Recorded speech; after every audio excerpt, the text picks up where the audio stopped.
Once upon a time, there was a little old lady who lived in a shoe. The shoe stood near a great big forest, and it was such a big shoe that it served as a house for the little old lady and all of her children. She had so many children, she didn't know what to do. She would occasionally lose track of them, and sometimes even forgot their names. Do you have any brothers or sisters? That's wonderful to hear. Well, the little old woman adored her children, all 6 of them. Make your beds and get dressed. Come outside and line up, and I will tell you what we have to do for the day, said the mom. The children brushed their teeth, got dressed, made their beds, and lined up outside. Strong Arm, the oldest boy, lined up and said, I'm ready, Mom. What do I need to do today? Let's have you cut down a few trees so we can have some firewood. Peter, the middle child, lined up. What about me, Mom? What would you like me to do? Let's have you make some baskets of wickerwork. Then we have Mark. Mark, let's have you do a little gardening and pick some squash from the garden. And then we have Jenny. What shall I do, Mommy? Let's have you make some bread for us to eat tonight. As Jenny was very good at baking. And lastly, the adorable young twins, Timmy and Jimmy. Their job was to keep an eye out for any danger coming nearby. Now, I bet you are wondering why in the world this little family is living in a big shoe out in the forest, right? Let me tell you what happened. The little old lady, her husband Stephen, and their 6 children used to live in a cottage covered with ivy out in the woods. They were very happy there, but they always knew that there was danger not too far away from them. A few miles away, there stood a huge castle. And can you guess who lived in this castle? You're right, a great, big, fierce, ugly giant who one day was trampling through the forest. And every step he would take, he would knock down trees and not even know he was doing it. Nor did he care what he destroyed. He was a giant that never looked out for anyone but himself. I am a great big giant. I live in a castle. I am king of the forest. I am a great big giant. The world is mine. I don't care who I hurt. Well, sure enough, the giant trampled and destroyed the old lady's charming little home, crushed it into small little pieces. Thankfully, the little old lady and her family were not in the house. They were on a boat out at the lake, enjoying the day fishing, and had no idea what lay in store for them when they returned home. Let's get home so we can fry up some fish and have a wonderful dinner. Little Jenny made some fresh bread.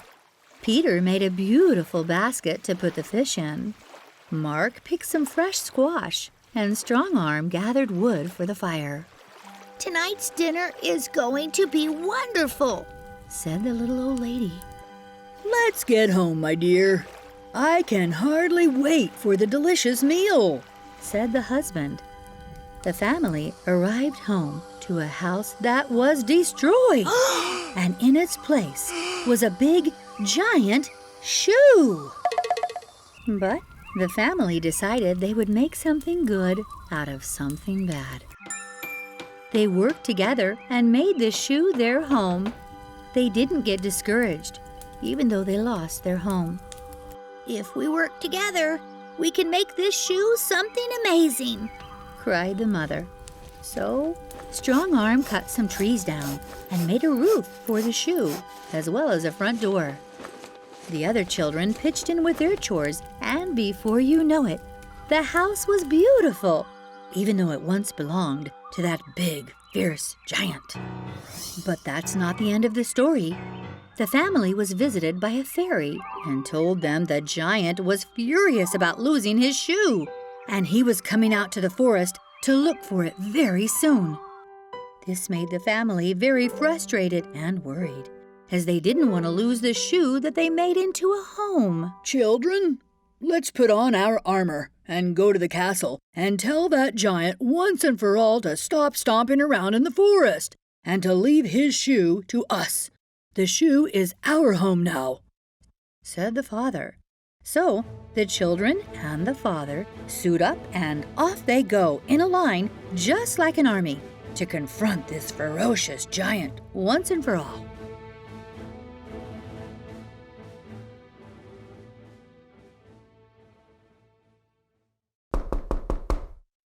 Who's there?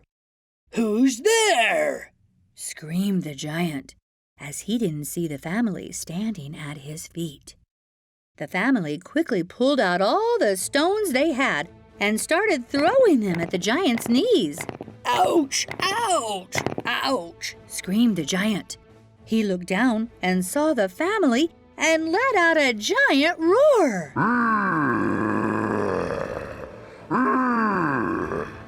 I am going to destroy you. And as he took one step, the family had used a rope to hold steady in a line, and wouldn't you know it, the giant tripped and fell flat on his tummy. Leave us alone and let us live in peace, cried the children. And at that very moment, the giant suddenly felt changed. Maybe he needed a little scolding after all. You're right, little family. Go and live in peace. I will travel no more to the forest, trampling on trees and destroying nature. And you may live in my shoe forever. And from that moment on, the little old lady, her husband, and all her lovely children lived in the shoe and enjoyed every day in the forest. Thank you for joining me here on Family Roberto. I hope you enjoyed this story. And remember, always try to make something good out of something not so good. Like the little old lady who lived in the shoe. Whew! Now, if you will excuse me, I'm going to go take off my shoes, grab a cup of tea, and relax for the rest of the evening. Take care, my friends. Bye for now. I am a great big giant. I live in a castle. I am king of the forest. I am a great big giant. The world is mine. I don't care who I hurt.